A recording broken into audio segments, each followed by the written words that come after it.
கிறிஸ்துவுக்குள் மிகவும் பிரியமான தெய்வ பிள்ளைகளே, பரலோகமான நிகழ்ச்சியின் மூலம் உங்களை சந்திப்பதில் என் இருதயம் கர்த்தருக்குள் மிகுந்த மகிழ்ச்சி அடைகிறது. உங்கள் எல்லாருக்கும் இயேசு கிறிஸ்துவின் இன்ப இனி நாமத்தினாலும் கிராஸ் டிவி ஊழியங்கள் சார்பாக என் அன்பின் வாழ்த்துக்கள். இன்றைய பரலோகமன்னா நன்மை ஒன்றும் குறையாது, ஒரு நன்மையும் குறைந்து போகாது. உங்கள் லைஃப்பில் என்ன நன்மை இல்லை அப்படின்னு நீங்கள் நினைக்கிங்களோ அந்த நன்மையை கர்த்தர் உங்களுக்கு கொடுப்பார். யாருக்கு நன்மை குறைந்து போகாது? வேதம் சொல்லுது, சங்கீதம் 34:10. நம்ம எல்லாருக்கும் தெரிஞ்ச ஒரு வசனம். சிங்கக்குட்டிகள் தாழ்ச்சி அடைந்து பட்டினியாக இருக்கும், கர்த்தரை தேடுகிறவர்களுக்கு ஒரு நன்மையும் குறைந்து போவது இல்லை. ஒரு சகோதரர் என்னை பார்த்து சொன்னா, இயேசுவை தேடுவதற்கு முன்பு, இயேசுவை அறிவதற்கு முன்பு என் வாழ்க்கை குறைவுபட்டது, கேவலமான ஒரு வாழ்க்கை. ஆனால் இயேசுவை நான் தேடின பின்பு, இயேசுவை அறிந்த பின்பு எனக்கு ஒரு நன்மையும் குறைவுபடவில்லை. உங்களுக்கும் ஒரு நன்மையும் குறைவுபடுவது இல்லை. கிறிஸ்துவுக்குள் மிகவும் பிரியமான தெய்வ பிள்ளைகளே, இன்றைக்கு ஆண்டவர் சொல்றாரு, உங்கள் குறைவுகளை எல்லாம் நிறைவாய் மாற்றுவாராம். ஃபஸ்ட்டு ஒரு காரியத்தை சொல்ல பழகணும். எனக்கு குறை இல்லை. வெளியே நீங்கள் சொல்லும் பொழுது, ஆண்டவர் என்னை ஆச்சரியமாக நடத்துகிறாரு, எனக்கு ஒன்றும் குறைவுபடலை அப்படின்னு சொல்லணும்னு சொல்லி வேதம் சொல்லுகிறது. பாருங்கள், உபாகமம் 2வது அதிகாரத்தை நீங்கள் வாஸ்து பாருங்கள். யாக்கோபின் வம்சத்தை கர்த்தர் சொல்லுகிறார். இஸ்ரவேல் ஜனத்தை சேயீர் வழியாய் நடத்தி செல்கிறார். அப்போ சொல்கிறாங்க, இந்த சேயீர் யார் தெரியுமா?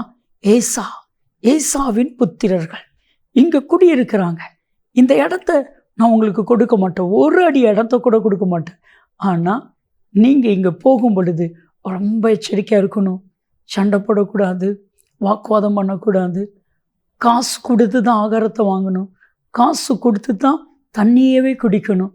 நீங்கள் சொல்லணும், உபாகமம் 2:7, இந்த பெரிய வனாந்தரன் வழியாக ஆண்டவர் எங்களை 40 வருஷமாய் நடத்தி வந்தார், எங்களுக்கு ஒரு நன்மையும் குறைவுபடவில்லை என்று சொல்லி அவங்க கையில் காசை கொடுத்து சாப்பிடுங்க, காசை கொடுத்து தண்ணி குடிங்க. கவுனிங்க கூட பிறந்த அண்ணன் சந்ததி இஸ்ரவேல், அது யாக்கோபின் சந்ததி. சேயீர், அது ஏசாவின் சந்ததி. அந்த ஏசாட்ட சொல்கிறாங்க, 40 வருஷமாக எங்களை கத்த ஒரு குறையும் இல்லாமல் அந்த பெரிய வனாந்திரத்தின் வழியாக நடத்தி வந்தா. நம்ம இன்றைக்கி சொல்கிறோமா, ஒரு குறையும் இல்லாமல் என்னை நடத்தி வராரு கத்த சொல்கிறோமா? சொல்லணும். உங்கள் சொந்தம் பந்தம் முற்றம் உறவினர்கிட்ட சொல்லணும். நான் சொல்லட்டுமா, நீங்கள் யாரும் மற்றவங்ககிட்ட போய் உதவிக்கு நிற்கவே கூடாது. ஆண்டவரிடத்துல தான் உதவிக்கு நீங்கள் நிற்கணும். ஒரு தீர்மானம் பண்ணி பாருங்கள். நான் சொல்கிறேன், மற்ற எல்லாரும் உங்கள்கிட்டத்தில் வந்து உதவி கேட்பாங்க. உங்களுக்கு ஒரு நன்மையும் குறைவுபடுவது இல்லை. ஏன்?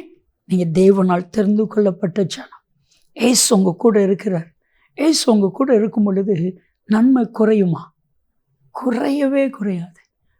மத்தேயு 14:20 12 கூடை நிறைய மீதி எடுக்க கர்த்தர் செய்தார். நீங்கள் மீதி எடுப்பீங்க, நன்மை ஒன்றும் குறையாது. ஜெபிக்கலாமா? தகப்பனே, உம்மை தேடுகிற உம்முடைய பிள்ளைகளுடைய வாழ்க்கையில் நன்மை ஒன்றும் குறையாதபடிக்கு எல்லா நன்மையையும் நிறைவாய் கொடுத்து ஆசீர்வதியும். இயேசு கிறிஸ்துவின் நாமத்தில் ஜெபிக்கிறோம் ஜீவனுள்ள பிதாவே, ஆமென், ஆமென். நன்மை ஒன்றும் குறையாத நன்மையும் கிருபையும் ஆசீர்வாதங்களும் நிச்சயமாக எங்களை தொடரும்.